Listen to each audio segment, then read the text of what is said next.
Israel was recently ranked the safest country in the world for its response to coronavirus.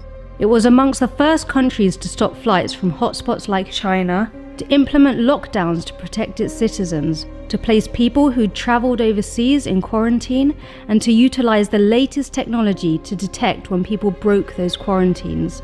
As we speak, Israel is carrying out more daily tests per person than almost any other country. Their labs carry out tens of thousands of tests a day, ensuring that anyone who needs a test gets a test.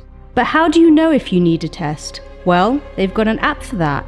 Hamagen records the places infected people had visited, so you know if you came into contact with someone who tested positive for the virus. There's no limit to Israeli ingenuity. One company developed an app that remotely detects the deterioration of COVID patients by sensing fluid accumulation from the sound of their voice. Even the military are innovating. An elite unit from the IDF created a low-cost ventilator.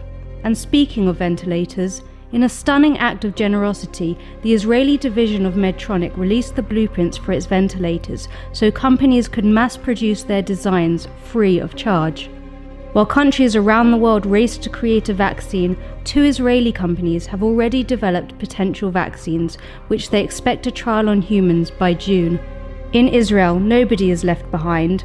Every life matters. When Israelis were stranded overseas, the government sent planes to rescue them, and as Israelis found themselves confined to their homes, thousands of food packages were delivered to the elderly. Rather than break Israel, the pandemic has united the entire country. And when Hamas attacked Israeli cities with rockets and declared they would murder every Jew in Israel, أننا سنجعل 6 مليون مستوطن إسرائيلي نقطع عنهم النفس. Israel responded in the way that only Israel would. They sent medical aid to the Palestinians, trained their medics, and treated their ill. To put it frankly, they responded to terrorism with humanity. Israel continues to be a light unto the nations.